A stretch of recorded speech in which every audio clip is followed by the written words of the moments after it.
last week, I did not want to be doing this show because I felt all sicky in my tumbus.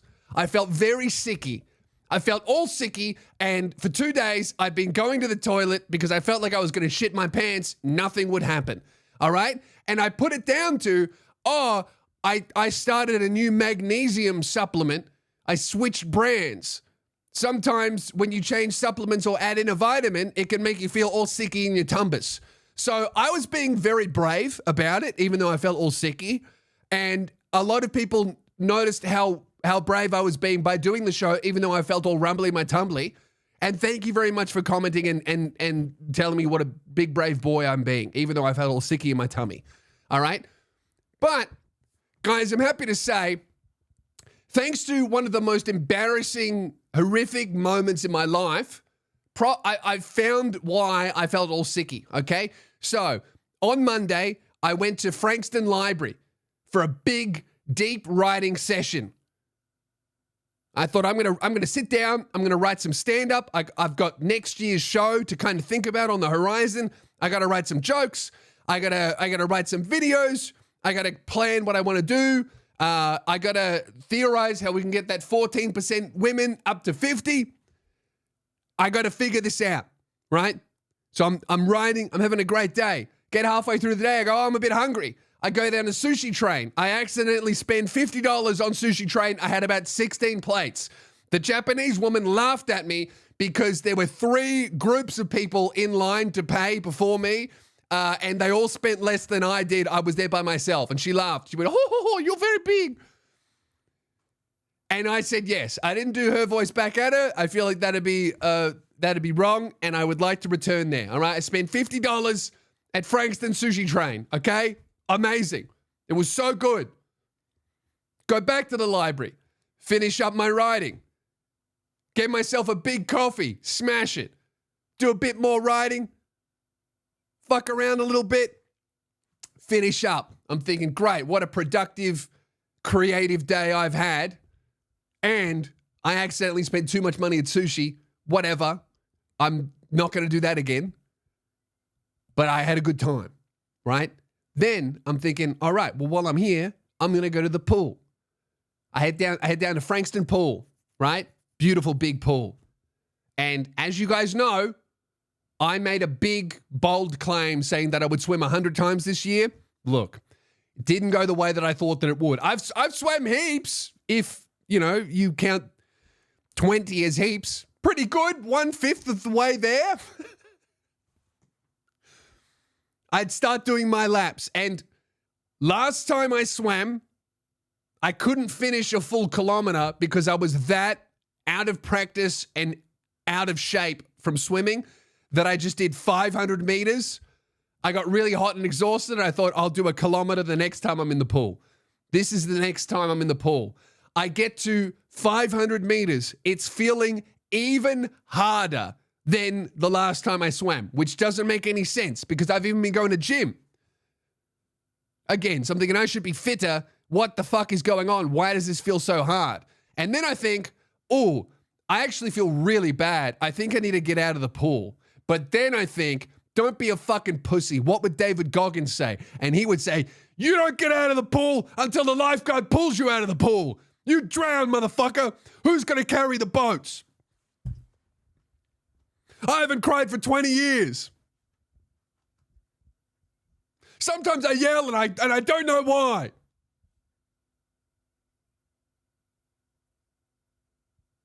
I wish I could reconnect with the little boy that I was before the world got to him. But I locked him away to keep him safe, and now I can't unlock the door.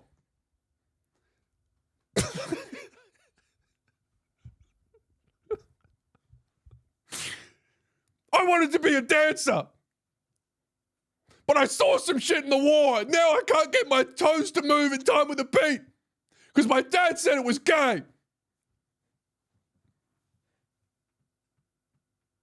I hated my father, but I turned out just like him. Who's going to carry the boats? Yeah, I love dudes like that.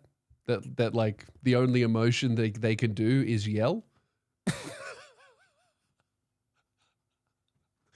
You know, guys like that.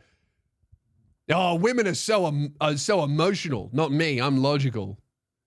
Gets out of his car in the middle of a fucking road rage incident. Has a bat prepared in the back seat. Smashes the rearview mirror off a single mother's car because she cut him off in traffic. Women are so emotional. Crazy bitches. What was I saying?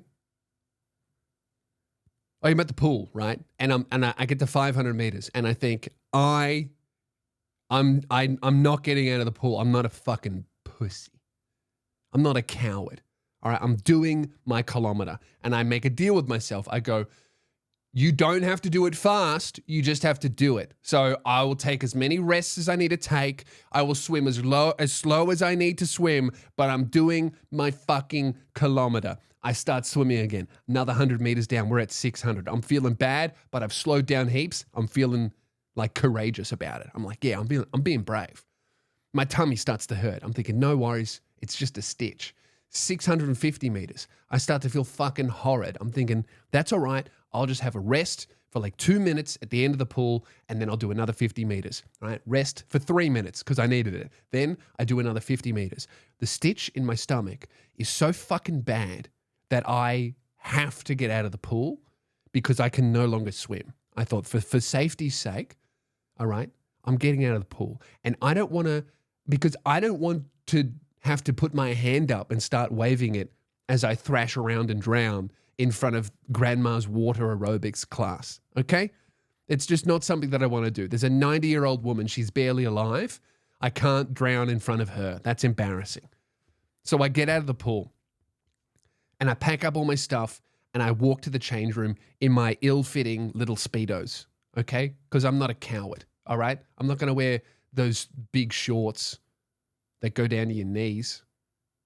I'm not going to wear boardies with underwear from home. I'm wearing my slutty little Speedos because I'm a fucking man, all right? I'm not a coward. Laugh if you want. But I'm not afraid for that entire seniors community in the aerobics pool to see a perfect outline of my cock and ball, all right? Because I'm not a coward. I go to the change room and I must have looked so fucking bad.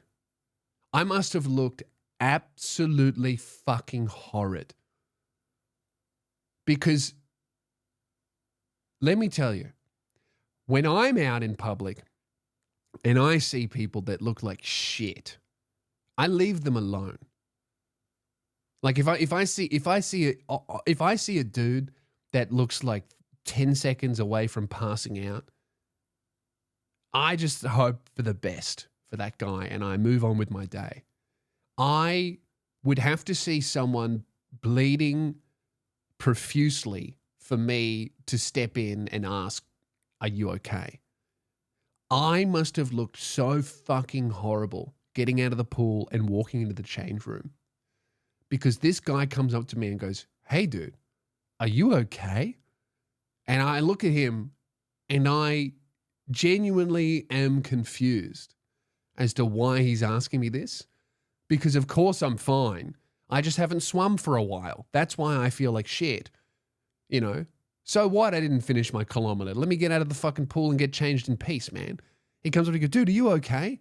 And I just go, yeah, man, just had a big workout. And then I sit down and then I think, all right, the music is way too loud. I'm getting overwhelmed by the fucking music. There's too many people in this change room and this guy is staring at me with this concern. I need to get changed and I need to get the fuck out of here so I can sit down on the grass outside the pool. So I go into the cubicle to change. I take off my Speedos and then I think, ooh, I need to shit. And then I projectile vomit fucking everywhere at Frankston Pool. Fucking everywhere. I'm completely naked, whole out. I'm on my hands and knees driving the porcelain bus, just fucking hurling $50 of sushi into the fucking toilet. Dude, I vomited 6 times And it was immediately after this guy asked me if I was okay. So from his perspective, all right, I come into the change room looking like death.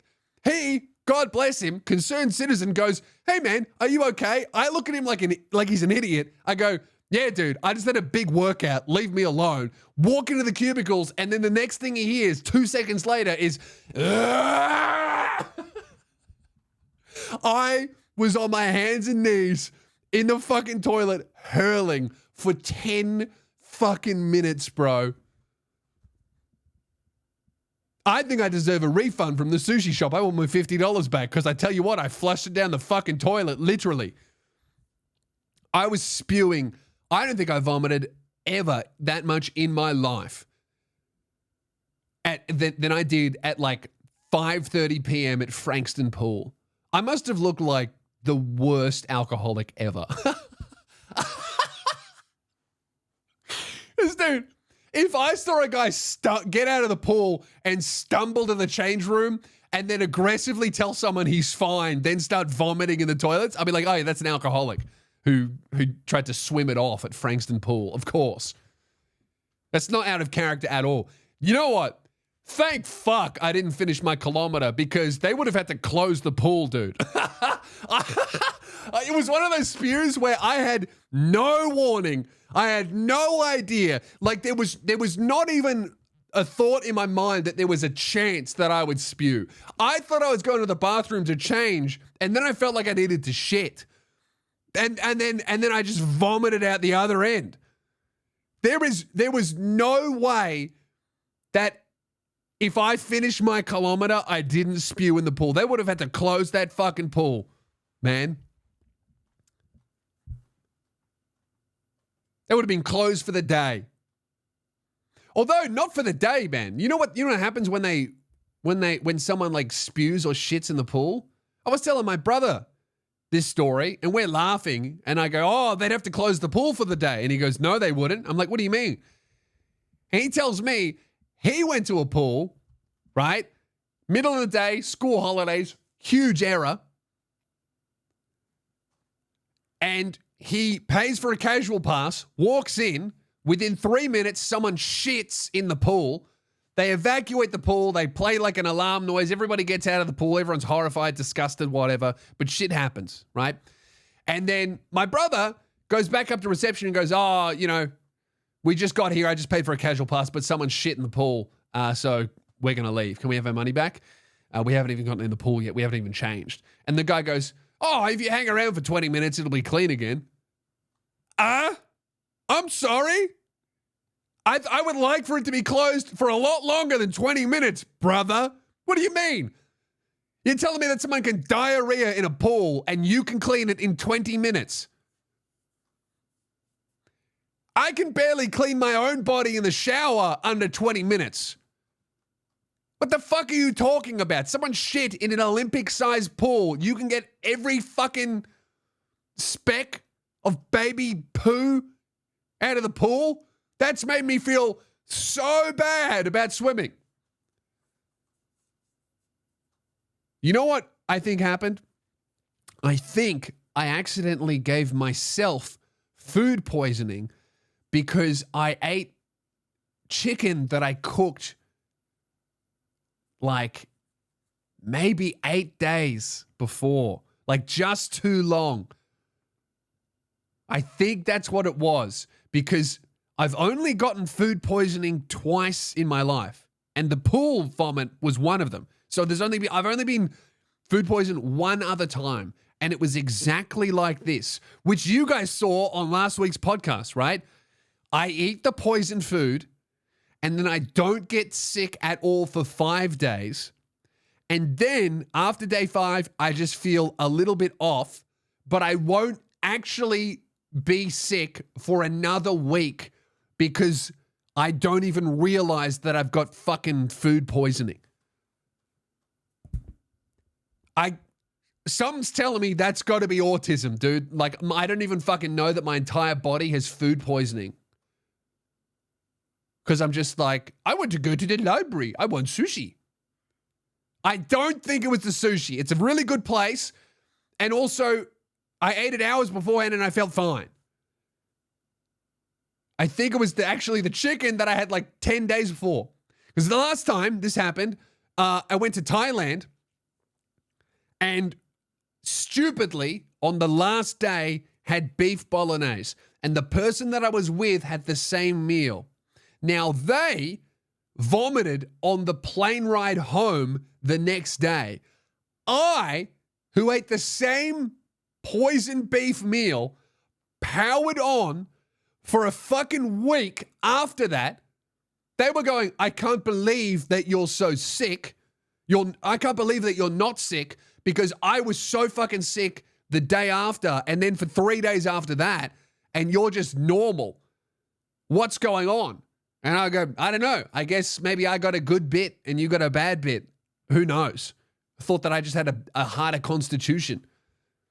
Then, like day 10, I feel fucking horrific, but I've got a gig. I do my set. I go there. The person I went to Thailand with is like, you can't go. You're fucking sick. I'm like, no, I have to do this gig. It's very important. It's like in my first year of stand-up. I have to do it. I go there. I arrive. The host goes, dude, are you okay? I go, yeah, man, I'm fine. Exactly the same as the pool. I get up on stage. I am not even sure. I've got a 7-minute spot, and for the entire 7 minutes, I'm not even sure if I spoke English. I've got I did whatever I did. I don't know what it was. I bombed. I ate shit. I did fucking terribly. I got off stage. I went home and I vomited for an hour.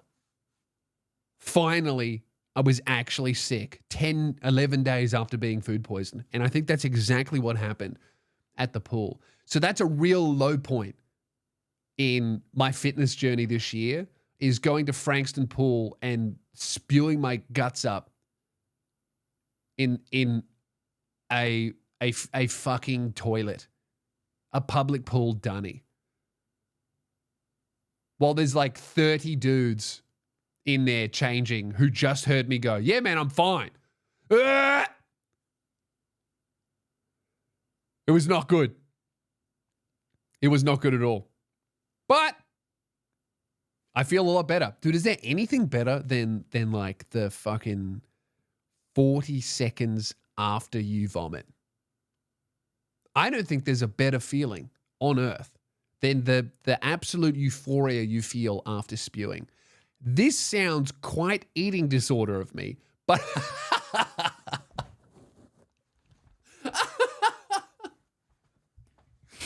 but I promise that's not what I mean. I'm talking about natural spews. Not regret after a binge spew. I'm talking about a nice, natural, I've eaten some poison spew. I ate bad chicken vomit. There's nothing better than fucking screaming into a toilet bowl and then going, It fucking feels good. And then the reality of having spew in your nose hits you, and then it doesn't feel so good anymore.